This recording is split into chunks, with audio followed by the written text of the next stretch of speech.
On this episode, we talk about Kevin Owens losing the NXT title, WWE storyline structure, WWE 2K16 cover, Beast in the East, your questions, and more now on Byte That.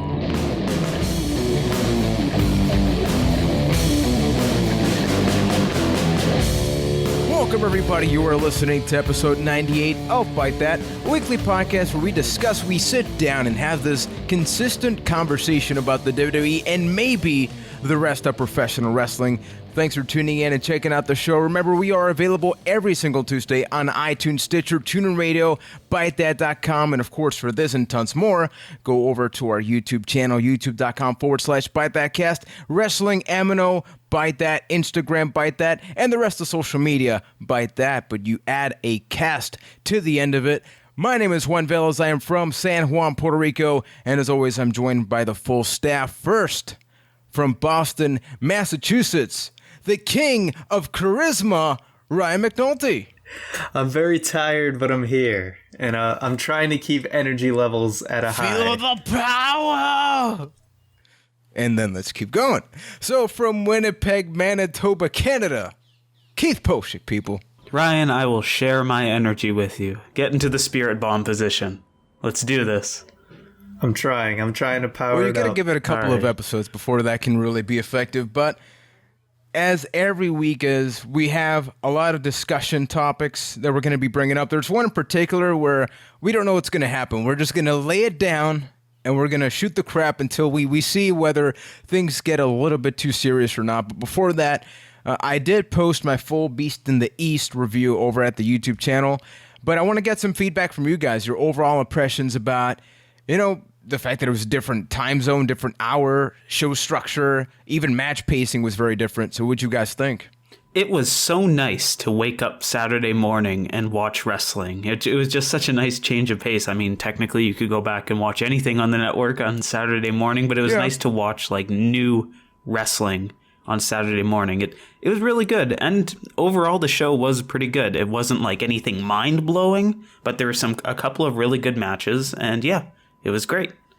I thought it was interesting how it felt like two things kind of sewn together. It was like a house show sewn with a pay-per-view, where it's like some of the matches really mattered, and then other matches just didn't matter at all. So it was kind of this weird feeling to it, but I liked it. And I also really liked the setting in Japan, a very different crowd, like you said, different match pace. So besides the NXT title match, what other match do you consider mattering? Because that's kind of the one thing that I liked about Beast in the East, where it was just kind of a bunch of wrestling on a show. Nothing really mattered, and it was like a house show in that respect. To me, the other matches that mattered was, even though it was a squash match, I still feel like any match with Brock Lesnar matters. And yes, sure enough. Was it predictable? Of course. But it was still Brock Lesnar. So it felt important, even though it wasn't. And I felt that Jericho and Neville kind of had a big match vibe to it as well. I think it was just an overall good wrestling show. We sit here and overanalyze storylines every single week a lot. And this is the show where you could sort of put things aside, because the only match that had any sort of progression was the NXT title match. I even said in my review, that was a one-match show with everything else as filler. For me, at least, I want to get some feedback from you guys. John Cena being in the main event was almost for the kids that are waking up, and then they get that Cena match, because notice how at the end of the show, they cut to a slow-mo thing of Finn Balor being the champion right when Cena was on screen. I'll be honest, I didn't even watch the last match because it felt so unimportant to me. It was like, I already saw the real main event, and, we have to keep in mind that, of course, this was intended to be a house show. So that's like your prototypical house show main event that they had. And I think you hit the nail directly on the head there, because that's just a house show ending. John Cena closes the show, period. And one thing I want to get to, because one factor that was very different was the commentary team. Michael Cole, Byron Saxton, I think they did a really good job. We sort of talked about this last night during Raw, where it wasn't until, Ryan, you tuned out, but JBL was part of the team for the main event match, the John Cena match. And for me, there was something going on there. It felt... Was he? Yeah, I'm pretty sure he was there, unless I was... I believe he was. Should I hit play? Wow. How hard did I tune out then? I totally didn't even know he was there. But it made me sort of think, is JBL part of the reason that I cringe for the commentary team a lot? Because it seems like he's having just way too much fun. Like, hold back, you're a commentator, you got a job. Even Titus O'Neil on Raw basically poked fun at JBL. It's kind of weird though. Did he just like wake up late and that's why he was only in the main event? It just seems like it's such a strange decision to have JBL come in just for that last match. I don't know, because back when JBL first joined the commentary team, his most recent run, after the whole Lawler heart attack thing, I actually thought JBL was like really refreshing, but I don't know when this kind of turn happened, where now he's just kind of become completely obnoxious with the rest of the team.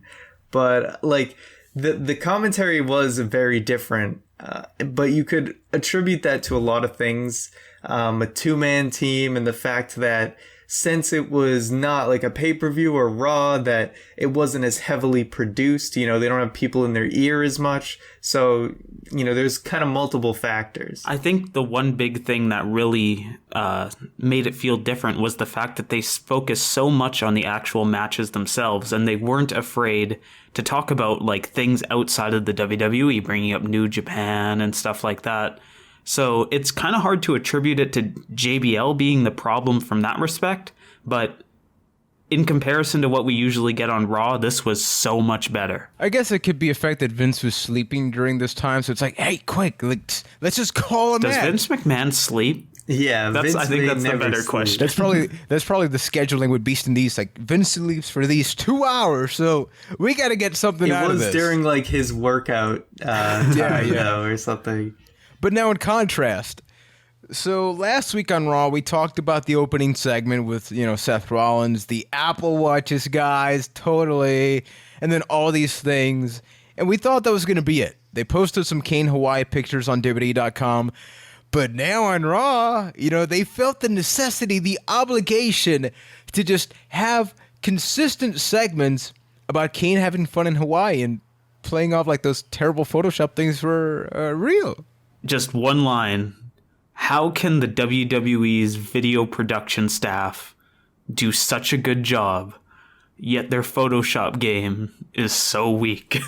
Those were the worst Photoshops I've seen in a very long time. I stick to the theory that it was probably some intern or clearly a different crew worked on those Kane Photoshops, and it was just really silly. I mean, we were kind of all talking during Raw, and I said, I feel like I'm watching a Saturday morning cartoon when you see the J&J graphic and the Kane Photoshop stuff. I mean, basically 90% of the WWE lives in Florida. They can't mock up some pictures and fake it like Kane's in Hawaii or no something. Kidding. Or send the damn man to Hawaii. I mean, he deserves it, Yeah. Actually send him there. J&J, we saw the car. Why couldn't we see the real Hawaii, You brought up the car. Did you guys see the video of what happened when Brock Lesnar threw the whatever the hell it was? Yeah, someone got hit with a part of the door. Devon, get the lawsuit. Like, that is the second time that has happened. And remember a couple of years ago when Brock Lesnar threw a chair into the crowd and took somebody out? And that was a TV. Was it a TV? No, it was a TV monitor. It was a TV monitor. Right. Man, for all the things that Brock Lesnar is great at, he just doesn't. He just wants to do his own thing. That's part of the charm, I guess, if you will, about Brock Lesnar. It sells the fact that he just has no regard for human life, I guess. Literally, yeah, really. But let's talk about that segment. I think it's time where we dim the lights and go into cringe mode. Talk about an update regarding Lana, Rusev, Ziggler, Summer Rae, because why not? And this is sort of going to also delve into the article that Ryan's going to bring up. But, hey, guys, Rusev is just okay now. After absolutely no build-up regarding his health, no reference to, how long the process or I'll be there.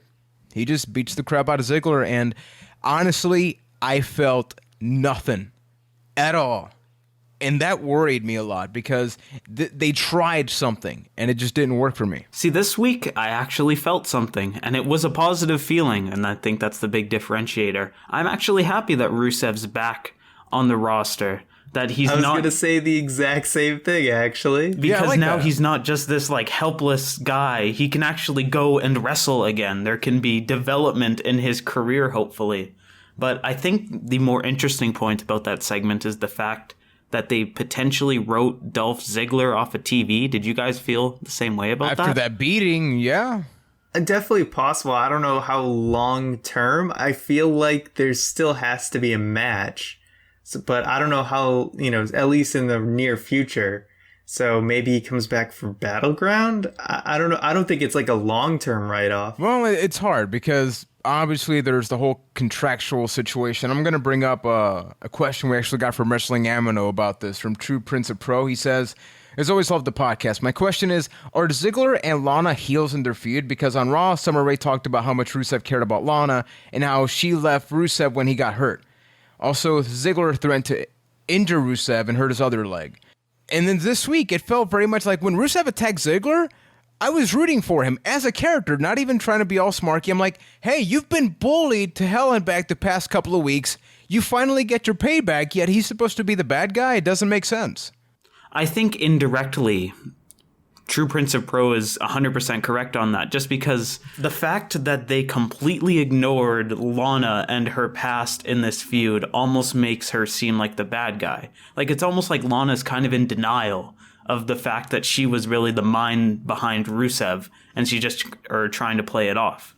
I'm going to be referencing two articles on this week's podcast, but if you guys are familiar with CageSideSeats.com, they kind of do their little write-up about Monday Night Raw, and they actually had a really good write-up this week about that feud. So this is Gino Morosco, I think is how you say his name, but it's the Raw result recap. Anyway, I'm just going to read a bit of the section about the whole Rusev thing.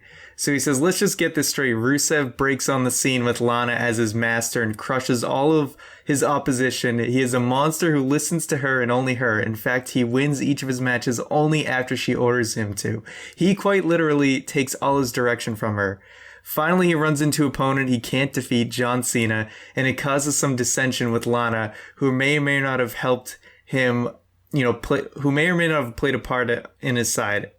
At some point, fans started rallying behind Lana, further engaging the already unstable Rusev. It's at this point Lana breaks free of the relationship and their history is retconned in favor of Rusev being a controlling, manipulative boyfriend who abused Lana throughout the relationship. Her leaving was a representation of the fact that she is a strong woman seeking to stand up for herself as a role model to women everywhere. She then randomly gets together with Dolph Ziggler, simply showing up on Raw one night and kissing him without so much as a word. This establishes a bond between the two, one that began, as Dolph himself admitted to, as Lana simply looking to use him against Rusev, but developed into an actual relationship. Throughout this process, the Bulgarian Brute would attempt to win back the affections of his former flame, but become abusive when his advances were rebuffed. At some point, Summer Rae entered the picture by flirting with Rusev and started appearing alongside him. She seems to be infatuated with him while he enjoys the fact that she's submissive to him. At every turn, Lana and Ziggler have rubbed their relationship in Rusev's face, all while he has continued running her down with Summer by his side to enable him. Now, after watching the above video... Oh, well, okay, whatever. Let's see.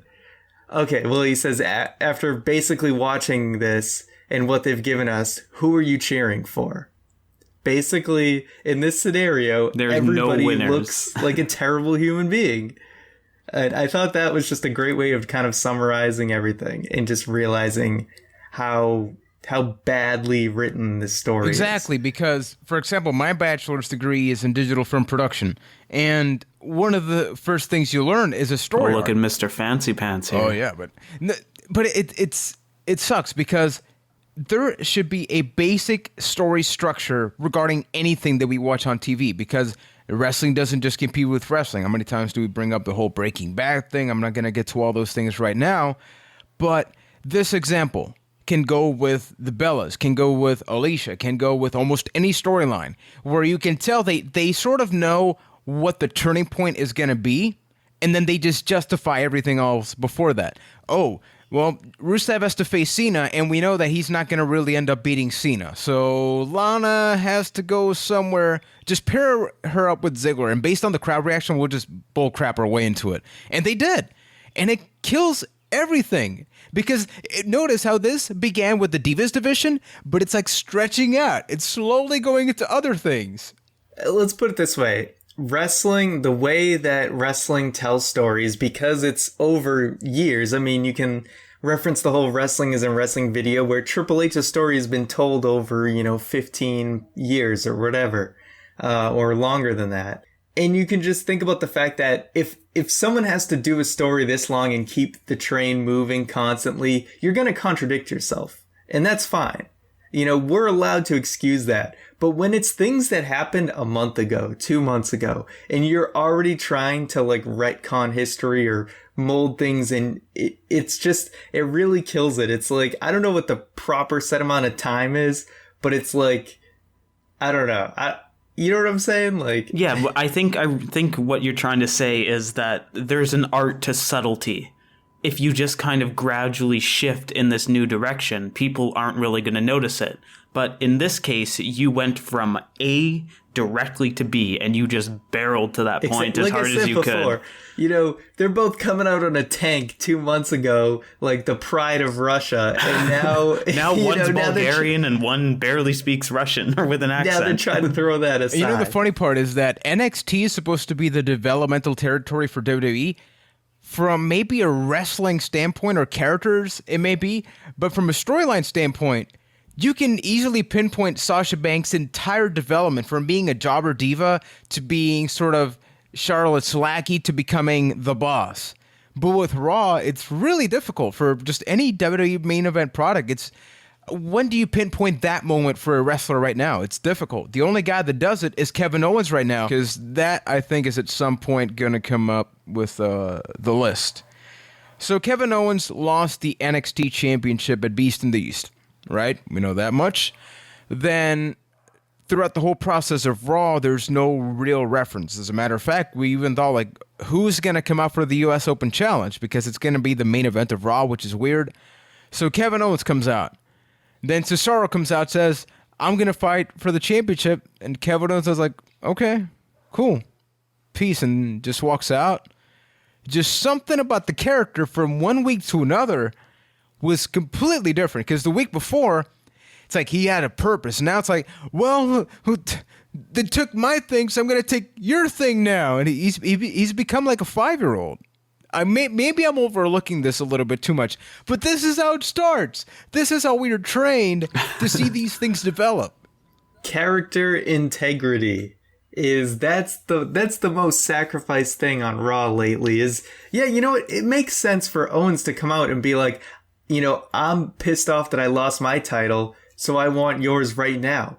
Just have Cena and Cesaro, maybe they both beat the crap out of him and throw him out of the ring, and then you start the match or something. I feel like you have to force, at least force Owens out so he doesn't just powder out like a little bitch, basically. Yeah, an example. My wife was playing Batman Arkham Knight. So give me 1 minute of gaming talk right now. That game is amazing, but one part that annoyed me is that Batman, the character, doesn't talk a lot. So when key moments in the game happen that are very emotional without going into spoiler mode, I'm like, react, say something. Your facial expression, this is a big moment, but there's no reaction. So then go to this Kevin Owens situation. Cesaro he's not even forcing you out of the ring, and you just walk out. It should be more like, man, I'm the number one guy here. I've already beat Cena. He was just attacking him last week. Exactly. Yeah, and I'm the guy who's gonna beat Cena, not you, and now he's just letting him have a match again? And think about Kevin Owens' whole mantra of fight, Owens, fight. You are now just completely going against that and not fighting? Ever since Kevin Owens went for the US title, it seems like that's really when the WWE got control, and it's been kind of wonky since then. And this is the other huge gripe that I have with this. So the whole feud has been the NXT champion shows up on Raw, takes down John Cena, beats him in his first WWE match, right? So for anybody that didn't watch Beast in the East, the only explanation they had is, oh, because I lost the NXT title last Saturday. That was the only reference that Kevin Owens made. The character that debuted on Raw, like, was, representing NXT in the sit-down interviews with Michael Cole, all that, and it was a 2-second reference during a 2-minute promo. That was it. Just these things keep building up. I'm trying to be really positive, but man. Well, if I'm following you, you're kind of saying, like, Owens was like championing NXT, and then he loses the title, and he just kind of is like, whatever, I want the US title now. It's not even that big of a deal to him. Exactly. And like, think about the beginning where it was the exact opposite. Like, I don't need the US title. I'm he was better. Stepping on the he damn stepped US on the US title. title, yeah. And then all of a sudden it's like, oh, actually, I changed my mind. I really want that title. It's so weird. I'm 100% with you on. Yes. Plot convenience is the name of the game in the Raw writing department. It's so painful because it seems to just be he's going up to the main roster now, so now he just wants the NXT. Now he wants the US title because he lost the NXT one. We can't keep having stuff like this. Like, I know it seems like we're talking a lot about Kevin Owens, but he is an example of things that have consistently happened throughout the years in wrestling, but it seems to be getting worse. I think the best way to put it is Kevin Owens is something that, for the most part, we love and look forward to on Raw. And this week we didn't feel that. Why is that? We need to make a thing like the unwritten rules of wrestling, because one rule would definitely be like rule number 72: if there is something great in WWE, they will ruin it. And you can't forget rule number 43, that if a motor vehicle is shown on Raw, it will most likely get destroyed. That is very true. How did we not see that coming, by the way? And the last thing I want to overall... You did. Well, we did. Yeah, you did. Well, I did. Sort of. Well, we were amazed that it just didn't happen in the same episode, but it made sense because Lesnar wasn't there. So the next time Lesnar appeared... See, I actually kind of like that they gave you the 1-week build on a car being destroyed. I agree. So I actually appreciate that. Let's talk about Cesaro for a minute. Just the Cesaro update. So 2 weeks in a row, he knocks it out of the park in the wrestling part. I'm just going to bring up the point where when he gets on that microphone, I don't care, man. I love he should be a main event guy, but he seems very insecure when he's talking or something. Like, I always hope, don't butcher something. And he does, because like in every promo at some point, he always messes up. If you were Cesaro, wouldn't you be at this point? Yeah. After getting knocked down like so badly for so long? Like, it kind of makes sense. Like, there's the whole, you should get better style thing, but... You just have him keep doing it. I mean, Reigns started out pretty bad on the mic, and he's getting better, and they give him plenty of opportunities to talk on the mic. So if they see something with the guy, just keep giving him mic time. And, like, I really didn't even think he was that bad. No, I don't think it's bad, but it's a matter of who is he? I think Stone Cold said it in his podcast with Vince McMahon or something, I think it was, where it's like he needs to find who he is. He's still... So does 75% of the roster. Exactly. It's a really difficult situation. And by the way, I don't mean to sound so negative, because I noticed progressively maybe I sound like that, but I care. We contribute so many hours during a week to this. The whole WWE product. You got to care and you got to be passionate about it, man. So just a quick couple of announcements before we delve into the 6 topics that we'll be getting to. This Thursday over at youtube.com/Byte That Cast. If you like Fight Night, we're going to be having a Fight Night behind the scenes video. Ryan and I talk over, the production process, the creative process that is working on Fight Night. We speculate about some things that may be happening in season 2. And thanks to everybody that hung out with us last Friday over at twitch.tv. We played some MGS again, and it got into like this deep conversation between Keith and myself about TNA and like Global Force Wrestling. So if you want to listen to that, go over to twitch.tv/Byte That. You can go under the video archive. And if you're a Metal Gear fan, you can see Juan do the impossible and die at a part of the game that I had no idea you could actually die at. Notice how I'm focusing only on the TNA discussion and nothing about the game, because that death counter is terrible, but thanks to Pro Wrestling Shoot, Cody Collier, Two Prince of Pro, J4 Gaming, Fresh Toast, UFC Punk, and of course my wife for hanging out with us and everybody else. And yeah, we have episode 100 coming soon, as Ryan's mentioned. We're going to have a giveaway announced, but it's not just a giveaway. It is a contest where you need to provide your artistic prowess. Did I say right? Prowess? Is it prowess? Yes. Yes. Sure. And then there's, of course, the Beast in the East review in the channel. And this Saturday, I'm posting a SummerSlam 2008 review on the channel, so stay tuned to that. So with that being said, I've talked a lot. It is my time to give Ryan the forum for this deep topic we're about to have. All right, so I don't know if any of you guys are familiar with the Facebook page and website Heelbook, but anyway, they're a pretty cool thing, so I recommend you guys like them and check out their website. I actually entered a little giveaway and actually won a free t-shirt for them, so they're pretty cool in my book.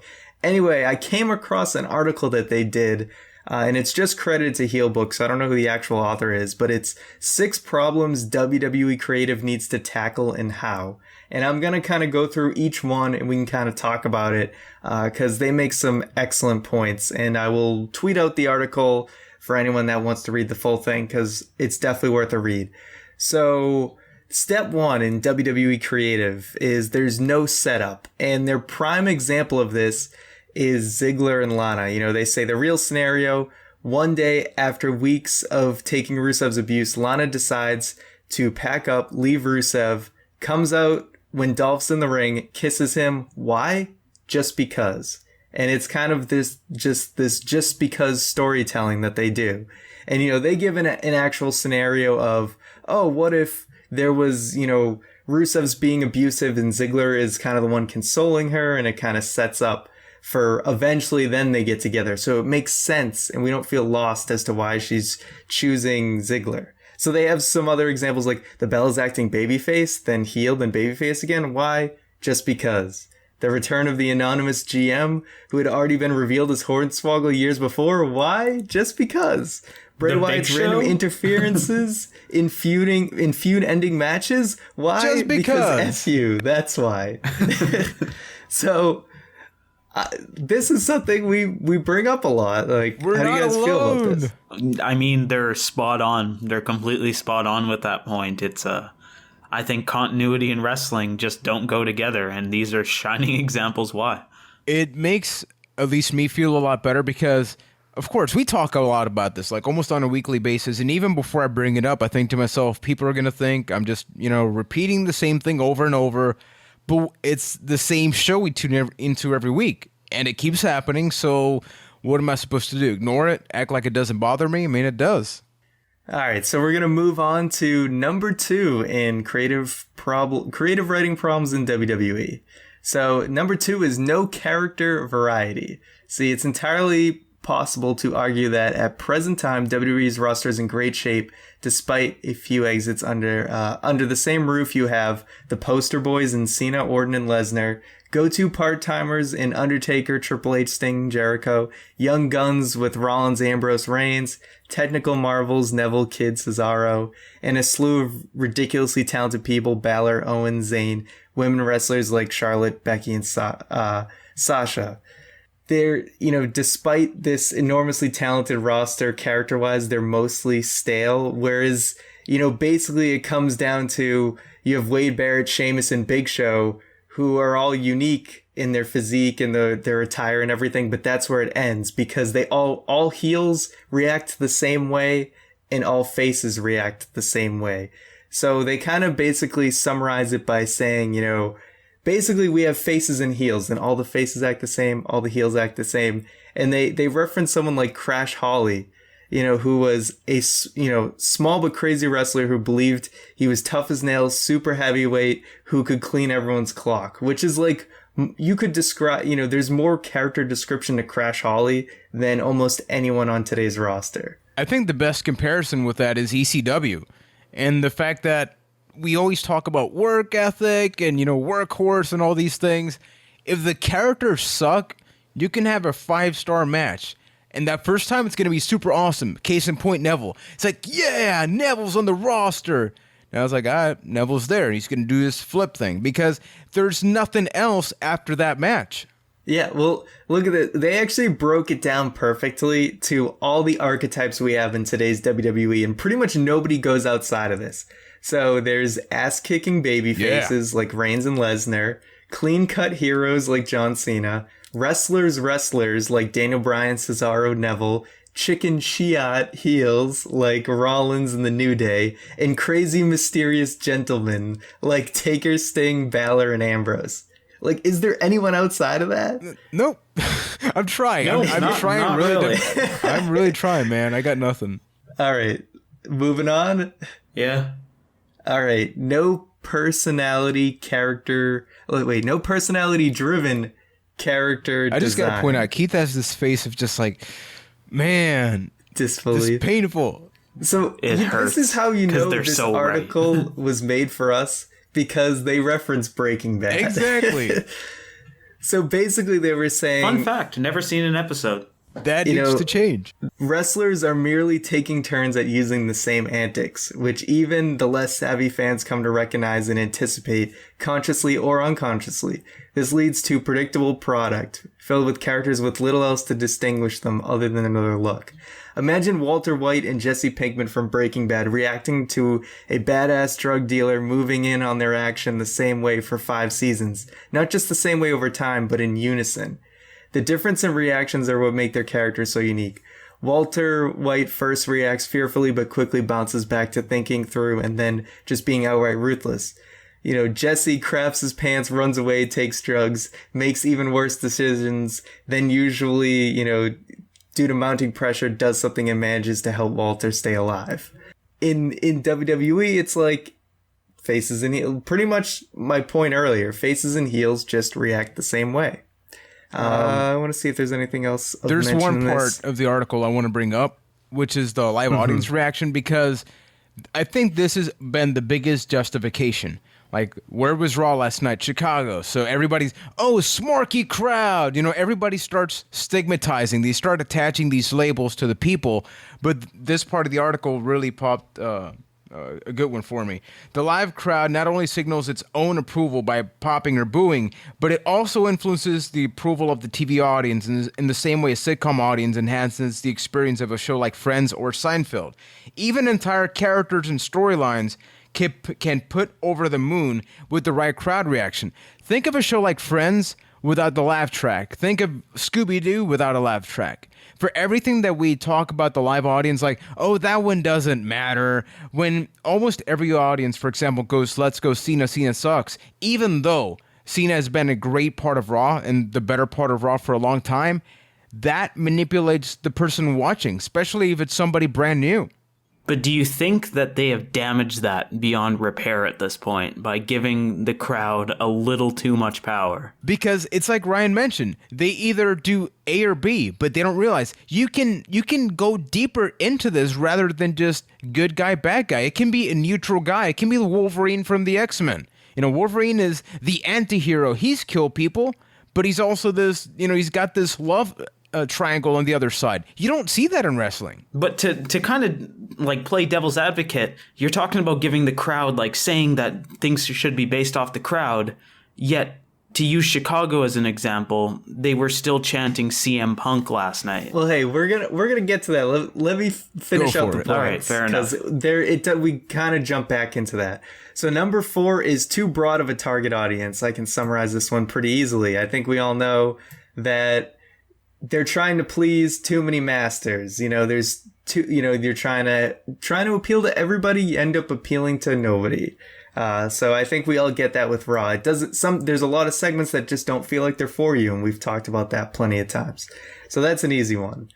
And then number 5, I forgot that there's 6. I'm not used to top 6 lists. Anyway, The Office is deciding, not the crowd. And I'm sure you can relate this to the Daniel Bryan storyline, or, whatever it is, where it wasn't until like the 11th hour that they finally gave in and let Daniel Bryan be in the main event of WrestleMania 30.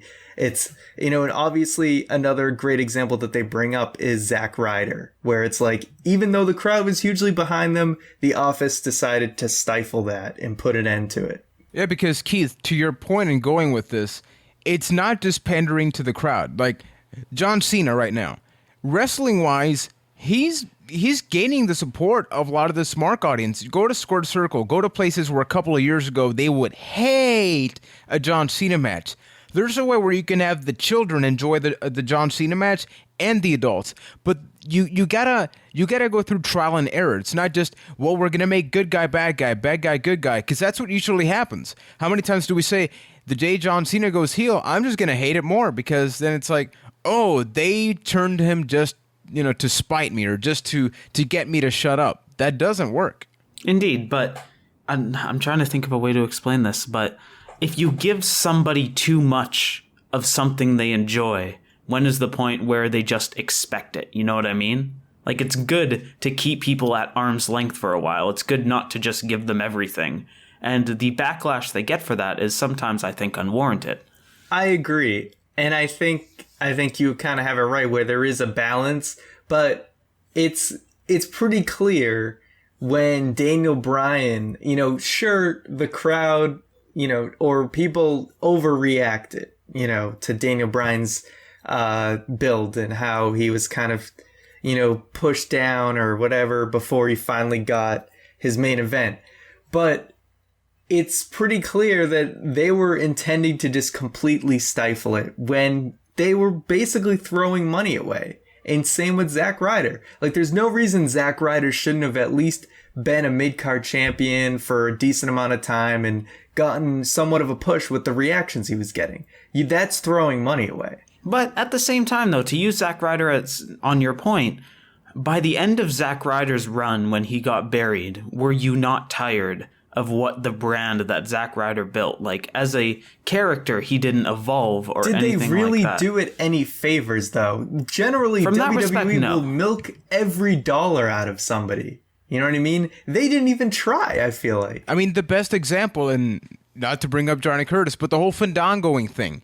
Like, when Fandangoing happened, that character was finally getting over. Not in the way they intended. It was probably a short-term thing. But what did they do? Let's run it to the ground and then not make him matter. With Zack Ryder, they had the opportunity, and at some point, the writing team should have been like, okay, we should probably change him from the woo-woo-woo kid to something else. I don't even know what. Like, throw something. If it fails, it's better than the woo-woo kid.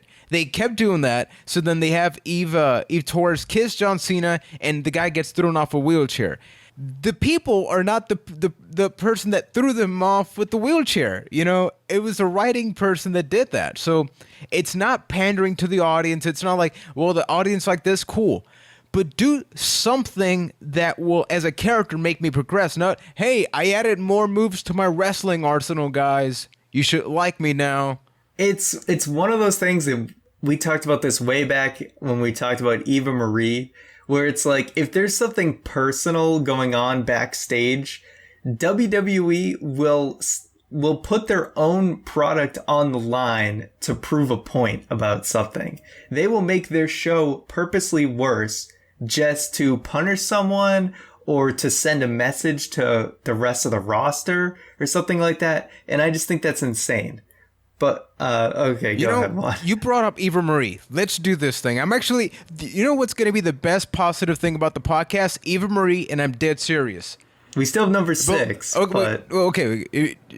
Go ahead. I'll mention this quickly then. I'm passionate right now. Basically, Eva Marie, everybody from the get-go is the complete opposite of Gina Bryan. You can't wrestle. You're just here for the looks and all that stuff. I want to see the story of that person becoming a great wrestler, and her character is like, F you, man. F you to everybody that did not believe me. Here I am doing springboards, doing all this stuff. I don't even need to do it. But what do you got for me? What do you got for me? We don't see that, where it's like, there's the audience telling you one thing, and the character's just like, nope. What you think, this can change, and that can progress. And that is the type of hunger that I want to see. That's the type of hunger Lucha Underground has in independent wrestling, which WWE is adapting some of the things for NXT, but sooner or later, you you got to just be more personal. If we're so reality era focused, where we have Total Divas and all that, why not go all the way up? No, go on. All right. Nice. So number Good point. 6, and this is an easy one because it rings, we definitely understand this one a lot. WWE's flaws are multiplied exponentially by the quantity of content it's putting out. And they have a great quote here. If you suck and go short, that's okay. If you're great and go long, that's okay. But if you suck and go long, that's like being arrogant and stupid.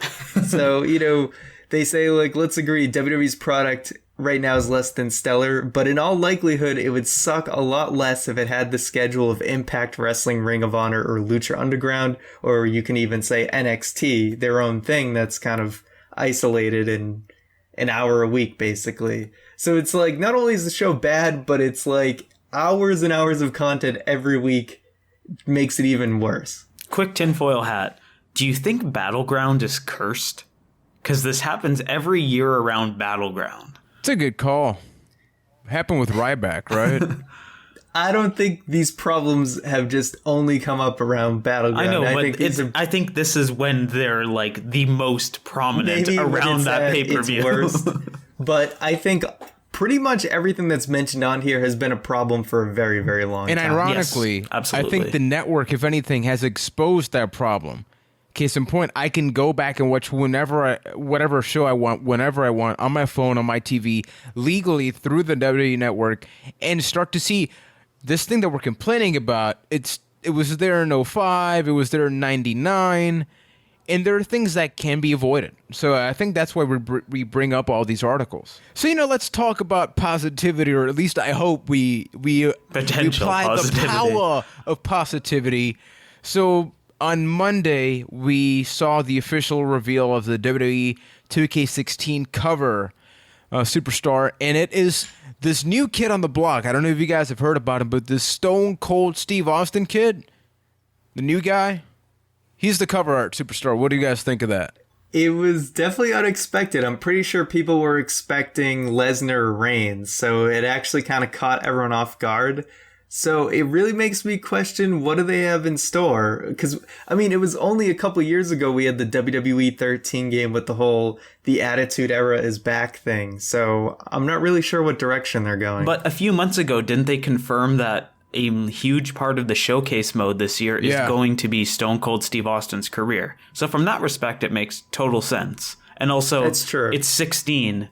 WWE 2K316. It writes itself.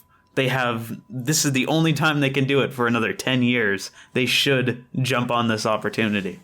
That's true. They should have saved it for the year, 3016, so they could have 3K16. But sadly. Or they can just release the PC version on March 16th.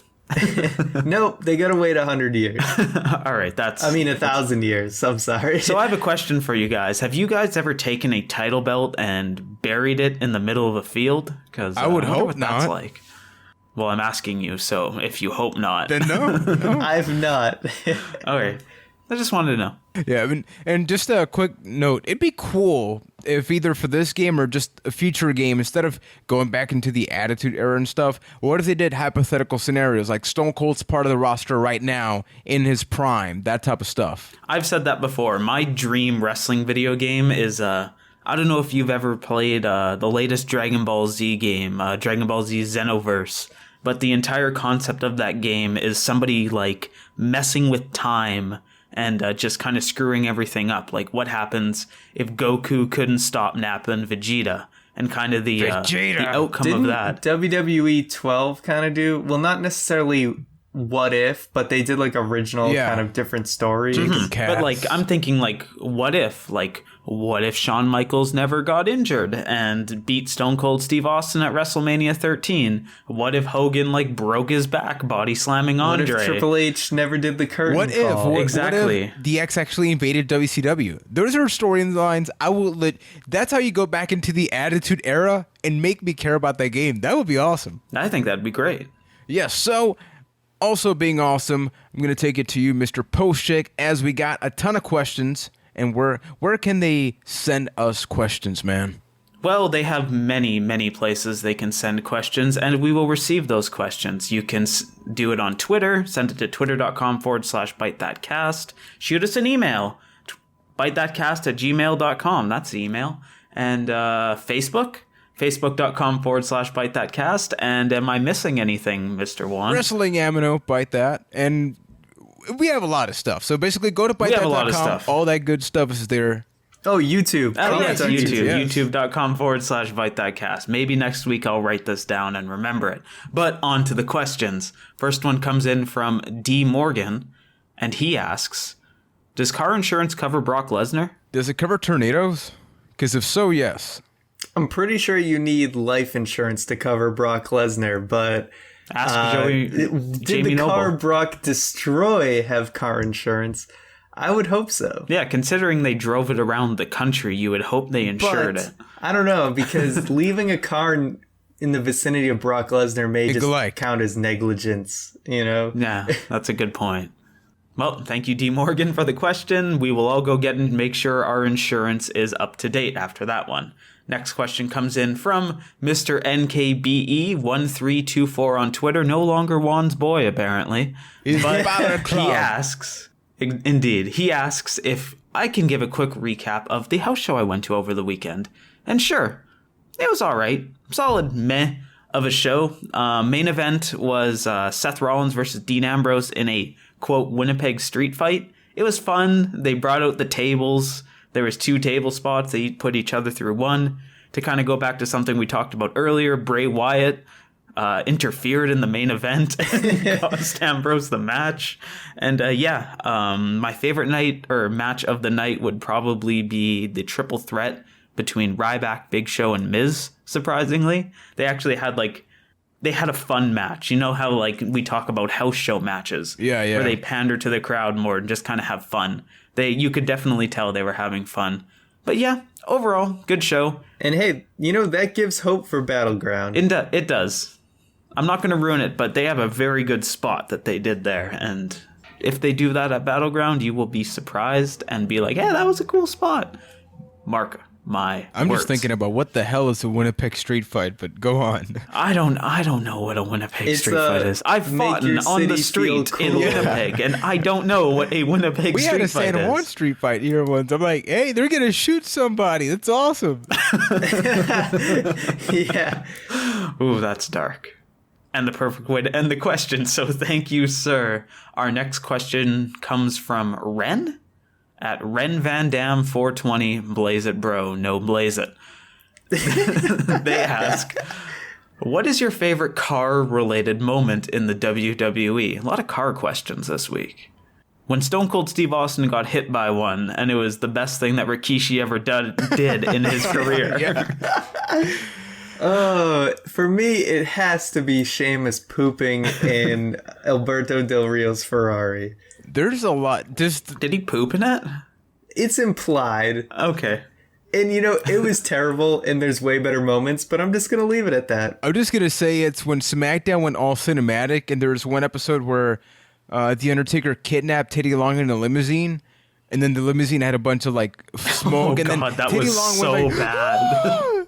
He had this weirdest expression. If you guys haven't seen it, I'll look for it and I'll post it on the Twitter about that cast. It's amazing. It's one of those so bad it's good moments. God bless it. But thank you for the question. And our next one comes in from Ryan Ferguson. And he asks, what is your favorite wrestler debut in the WWF/E? I mean, probably the most common answer would be Chris Jericho, because he had one of the best debuts, with the whole countdown and having a promo with The Rock. That's just the first one that comes to mind. And then, of course, the whole that's gotta be Kane thing. Kane had a great debut. Those are the two immediately off the top of my head. I remember I was watching a random episode of Raw. Hardcore match was happening. This huge guy comes in with Paul Heyman and kills everybody in F5s for Rikishi. And at that point, I wasn't really exposed to the internet, so I had no idea who the hell Brock Lesnar was. But I was like, this guy can be champion tomorrow, and I'm not even going to be mad. So it has to be Brock Lesnar's debut. Indeed, and my love for very stupid things compels me to answer with Big E Langston and his debut from a couple of years ago, where it's this big guy comes in from out of nowhere, destroys John Cena, and what do they play him out to? AJ Lee's Let's light it up. Light it Raw. Copyright. It is one of my favorite moments in Raw history. And Shockmaster, why not? Even though it's WCW. It did. We'll throw that in there. It did shock the world, and so a very good point. But speaking of shocking, on to our next question from Sir Cody Collier. And he asks, do you think that Tyson Kidd saying that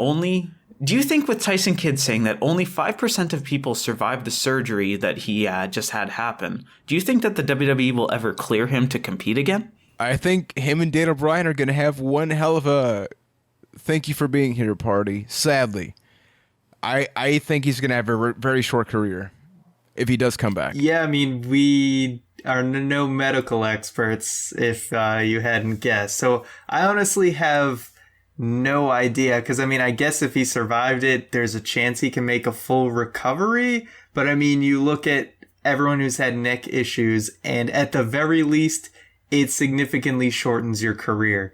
So I don't know what to expect. I think there's a chance he could come back, but we just have no idea. And maybe he has no idea. For reference, somebody posted that it's apparently the exact same surgery Edge got, which if that's any indication, Edge completely had to change his style when he got back.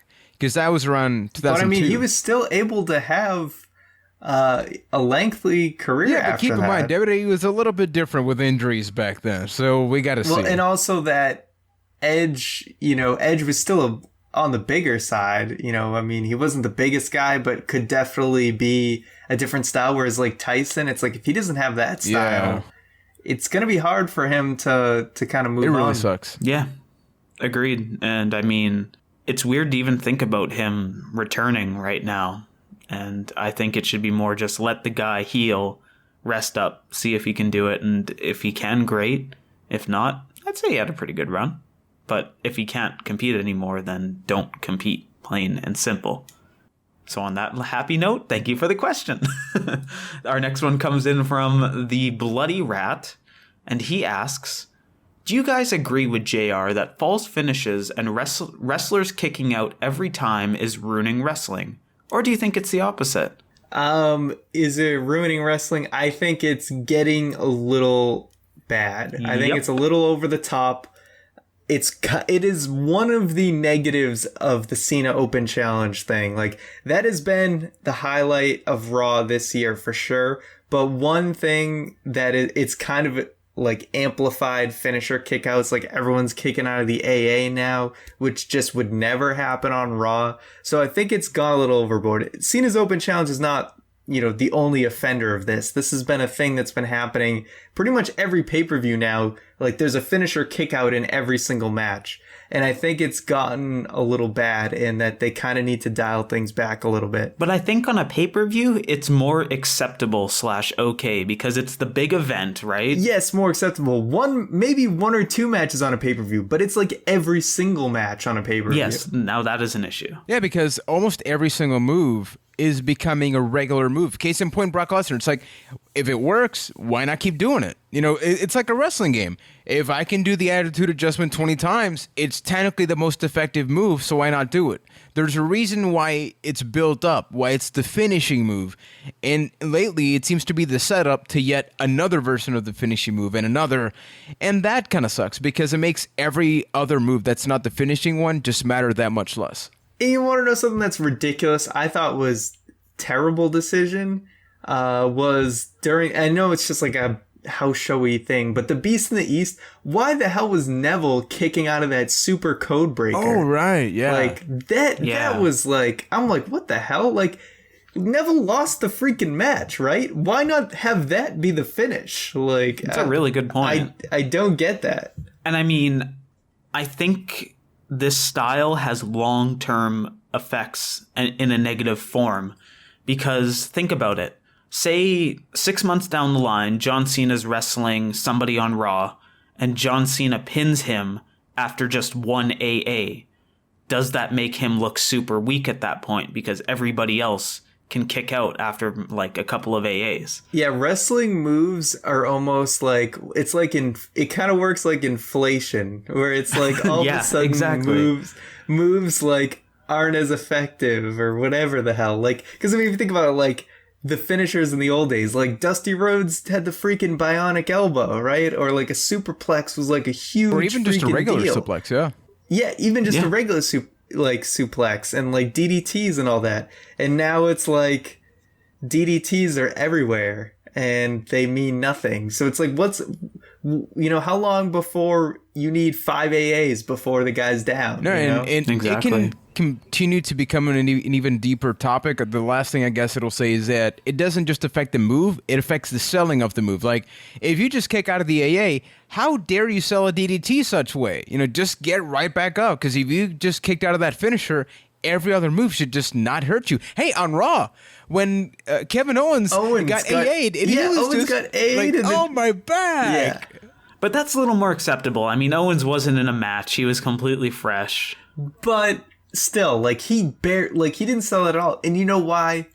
Let's go back to that word, or 2 words, plot convenience. You know why he didn't sell it? Because they needed him at the top of the ramp for the ending shot. And they had X amount of time left before they had to cut the show. Plot Negativity. convenience. Indeed. We are the power of negativity this let's week. move on. On to the next question. Yeah. Coming from Mr. Danny W., or as we know him, Balboa's Bomber, asks, do you think Brock Lesnar was told to say Suplex City at WrestleMania? Or did they just kind of capitalize on it? I think it was just something Brock said.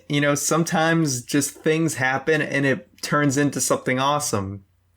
And I think that was totally Brock just saying it. I mean, it's not something so, it felt very natural. I feel like it just was the first thing that Brock, came to his head, and they were like, that's genius. Let's roll with it. Yeah, I agree. People reacted, and that's a case where, it's cool. Plus, he's babyface right now. Wouldn't you want to go buy a Suplex City? Suplex City. Suplex City. And I said it with a C, but Chicago, Illinois shirt. And then when they come down here, a Puerto Rico one, even though he's probably not going to be there, I would just... if Brock suplexed me, it would probably turn into that. Just keep going. I'm done. Yep. On to the next question from Mr. Adam V. And he asks, 9th mayor of Suplex City? Who were the first 8? Kurt Angle. Kurt Angle's in there. Taz is probably Steven in there. I think Richards. Chris Benoit No, Steven is somewhere Richards, you in mean. there. Oh, yeah, Steven Richards, right. I think We gotta didn't Cowboy Bob Orton do the superplex? We gotta throw him in there as one of the early. I feel like William Regal should be in there somewhere. Roderick Strong, it's a bag breaker, but he should be the mayor of something at some point, so there's that. How many are we up to? I haven't counted. Mr. Perfect? I don't know. Well, Chris Benoit before he was. We said him, Steven Richards. Oh, okay. I didn't get that. All right, it didn't click. in we're my just going to brain. assume that's 8. Cool. Next question comes in from Mr. Briven S. And he asks, Savio Vega. oh, yes. God damn it.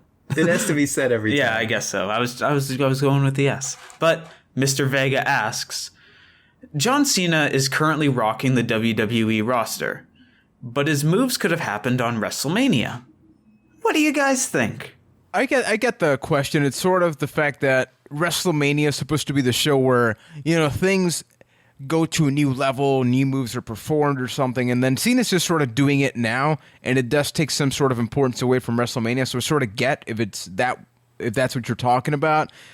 Cena's the only guy that's actively doing that feels anything different, because his moveset was so limited at one point, and now it's actually broader, even though it's getting sloppier. Like, that springboard stunner on Raw was terrible. That was easily the worst one. It needs to go away. Yeah, that needs to go away.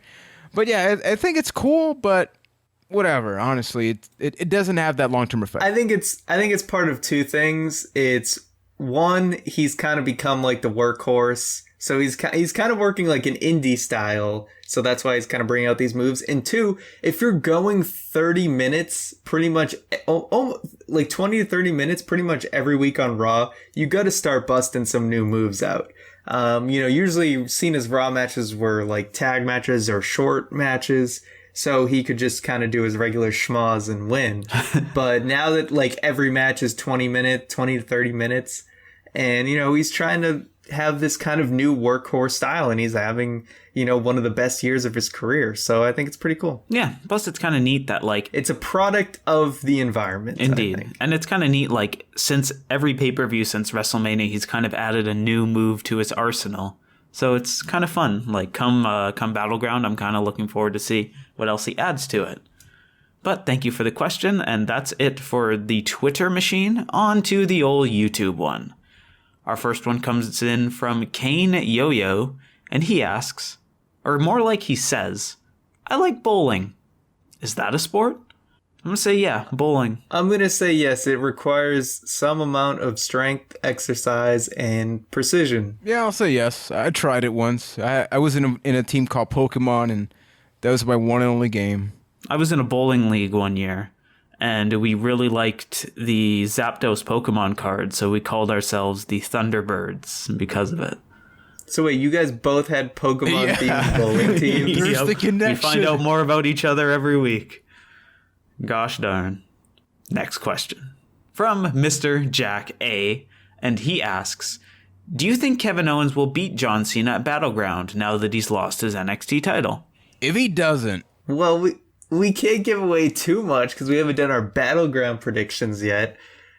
I still think it could really go either way.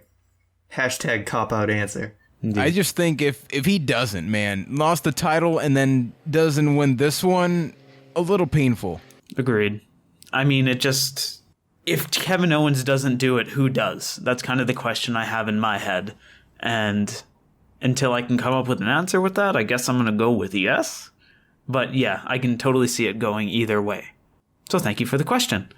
Now we will move on to the Facebook part of our question segment, where Mr. Matt M. asks, hey guys, question for next week's show, this week's show, next week's show, this week's show. Do you think a new faction called the European Union would be a good idea? Could it have like Sheamus, Cesaro, Wade Barrett, and Rusev? Lana could turn on Ziggler and turn heel again to manage the faction. Gives all four guys something to do and a new angle to work with. You think it'd be a good idea? Going back to the WWE 12 reference, I think there was a very similar storyline that went on in that had like Drew McIntyre, Sheamus, and like William Regal and stuff. Right. They might have even been called the European Union. But I think it's a decent idea. I mean, Sheamus, Cesaro, Barrett, Rusev, I think that could actually make a pretty awesome group. I mean, I feel like they all have like a hard-hitting style, and they all kind of have that European thing going, and I think that could definitely work. I mean, I don't know about Lana at this point because it seems like they really want to keep her babyface, but I mean, I think factions are a good thing, and as long as they're treated right, and I think it could be good for all of them. Make everybody a bit more interesting. I don't think it could work now, given everything that's been happening, but this would have been a great way to extend the situation with Rusev and Lana. If he can beat John Cena, it's like, well, we'll recruit every single top guy in the company, and then we're just going to take over. So similar to other things that have been happening, but all these guys, you have a backstory of, they haven't been pushed properly, or they haven't been given X or Y opportunity, and it would have been cool for that to have been led by Lana, but probably won't happen. Do you remember when something like that was supposed to happen with The Miz and Kofi? Was it Kofi? Somebody else? They were supposed to be like hey, we don't like how we're being used, so we're going to go renegade. Oh, I remember reading... I forget who it was, but I know the thing you're talking about. Yeah, it was a group of people that are just tired. It involved Ziggler. It was Ziggler, Miz, and I forget who else, but maybe Zack Ryder. Yeah, something like that. That's what my brain is kind of leaning towards. There were even some tweets. I think they were hinting at that at some point. I think there was even a couple Raw segments, and then it just never happened. But yeah, that was when like Miz would just go in commentary and say all this stuff. Right, yeah, right. And like Sandow was even kind of doing things. I don't know. So how would this be any different than that? would be my question. The European Union thing? They probably do it. Would probably be the biggest thing. They go through with the storyline. They do it. Or, I mean, you could just go with the simple, hey, we're foreign, so you hate us. I guess it worked for the Un-Americans, right? Everybody loved the Un-Americans. Yes. Yes. All right. Well, thank you, Mr. Matt M., for your question. And on to the final question of the show in email form. It comes from now frequent questionnaire Zach Hardy, and he asks, what wrestlers, past or present, do you think needed a mouthpiece? As a couple of examples, Brock Lesnar needs a mouthpiece, and, well, he has one. Cesaro needs a mouthpiece and doesn't really have one right now. I have an extremely controversial answer that I don't know if I want to bring up. Just say Chris it. Benoit. And I'm dead serious. Oh, okay. I am serious about this. Hear me out, because poor choice of words there. Sorry. In 2004, he was on top of the game, won the Rumble, all these great things happened, but similar to Cesaro and all these guys, Benoit had a look.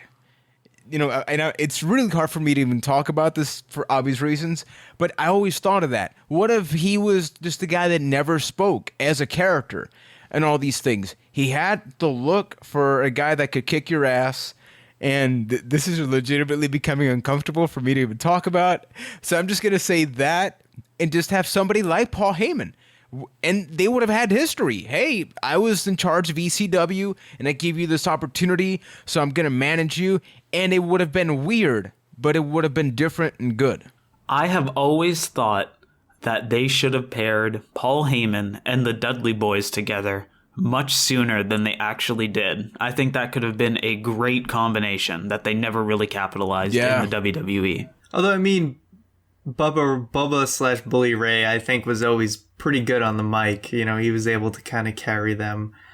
As far as like current people, I think maybe Baron Corbin might need a mouthpiece. You know, especially now he's kind of got the heel thing going on, and I feel like a lot of baby faces, you know, it's better that they're just this strong silent type than to actually have someone talking for them. It works with the whole Heyman Lesnar thing, but I don't know if right out of the gate, like a baby face would get over with a manager. It seems like it's more of a heel thing. I think you're right about that completely. Hey, so a ton of great questions this week. And remember, everybody, we are approaching episode 100. So if there's anything, you know, that you like about the podcast that you want to bring up, or just curiosity that you want us to bring up on episode 100, send us an email, bytethatcast@gmail.com. On episode 100, you know, we're also going to be talking about history and Byte That, wrestling, just celebrating, but we want you to be part of it. And we're also going to be doing some shout outs to great people that have contributed to the show. So for this time, I want to thank you, and for next time, which is right now, Mr. McNulty, take it away. All right, thanks, Juan. So once again, thank you everyone for listening to another edition of Byte That, episode 100 coming up so soon, just 2 weeks away. Anyway, gotta plug the YouTube channel. You know, it's part of my gimmick, youtube.com/ByteThatCast. If you haven't hit that subscribe button, shame on you, man. What's the deal? Why haven't you done it yet? Just do it, man. You won't regret it, I swear. Or lady, if you're listening. Don't want to leave you guys out. Call him. Alright, so this Thursday, me and Juan talk about Fight Night behind the scenes. It's kind of cool. We talk about our whole creative process, what we were thinking with some of these ridiculous storylines we were doing. So that was a lot of fun to record, so we hope you guys enjoyed that this Thursday. And then, of course, this weekend, Juan's going to be giving his review of SummerSlam 2008. Yes, sir. Is that correct? 2008. Want to make sure I got the year right. So you want to check that out as well. Of course, you can check out the season finale of Fight Night that we posted 2 weeks ago, as well as our SRT we posted last week about saying the pros and cons of sports versus wrestling. That was actually a really cool discussion. Of course, our social media, Twitter @ByteThatCast. Send us an email at bytethatcast@gmail. You can check out our Instagram by searching Byte That. We're also on Wrestling Amino under Byte That. And for everything else, you can go to bytethat.com. So thank you guys for listening, and we'll see you next week.